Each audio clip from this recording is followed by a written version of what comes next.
Welcome back. You're still watching SA Today, your story. Yes, SA Today, and we're taking a look at, of course, one of the big stories today, which is the constitutional amendment that's proposed to land expropriation without compensation in the Constitution.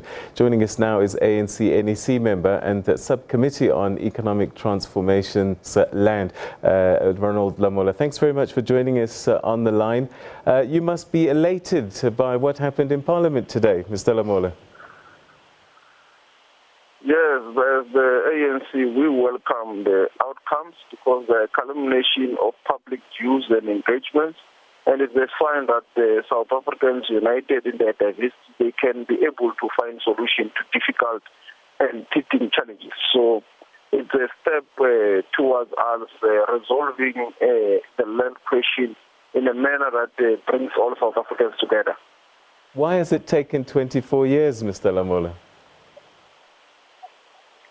It hasn't taken 24 years, Mr. Doro. You will know that the land reform is not going to start after the constitutional review. When the ANC came into government since 1994, among the first legislation that is enacted was the Land Restitution Act, and various legislations that came into force, which included legislation that protected the interests of farm workers against eviction, but also the legislation that were aimed to resolve the issues of support of tenure for farm dwellers and so forth. So there have been various legislations aimed at resolving the land question. The restitution, you are aware, there have been various claims that have been resolved across the country, and there are others that are still outstanding.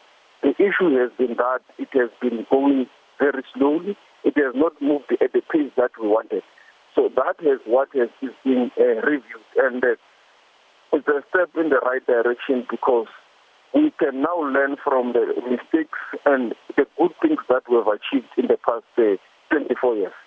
Right, so because as we are aware, we've already restituted about 9.9% of the land. There is already debate amongst in society whether that is the only land that was restituted. Others are saying it's more than that. But also black people have been racialized. They've been able to buy land in various parts of the country, including properties in the so-called areas which they were not allowed to. All right, so there is something that was done. Okay, so you've passed the first hurdle. I guess the next one might be a little bit more difficult, and that's coming up with the wording for this amendment. You voted the same with the EFF, but your ideas about how to move forward are quite different. How do you think you're going to find common ground? Even on this one, there was doubt whether we'll be able to find common ground with various role players in Parliament, and we have been able to find common ground. What has been the strength of our country and the ANC leadership has been to allow everyone in society, even those with different views, opposition or within, and even civil society and all stakeholders, business and workers, everyone. So we are still of the view that as we move forward, all South Africans will see the need to clarify the aspects in the Constitution to enable expropriation in certain defined circumstances, which will enable us to speed up the process of land reform. It is very important for the country, it's very important for everyone that we resolve this challenge.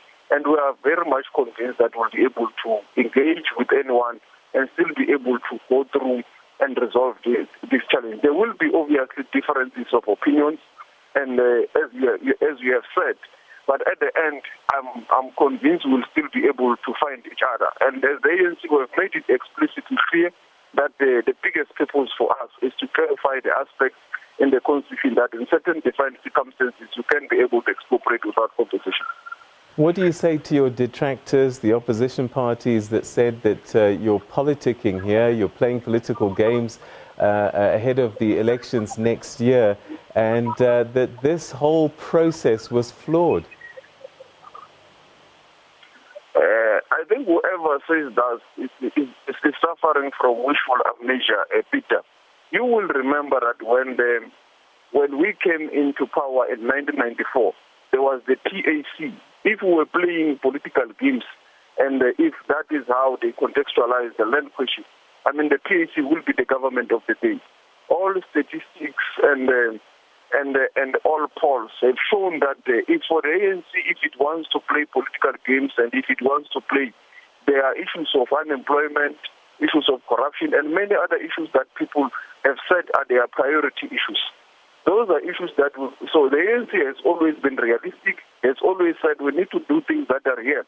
And in our view, we're attending to the issues of unemployment, we're attending to the issues of corruption, we're also attending to the land question as an economic means to enable those that have been excluded to participate in the mainstream of economy through them participating in agriculture, but also through them participating in residing in urban areas, coming closer to places of work.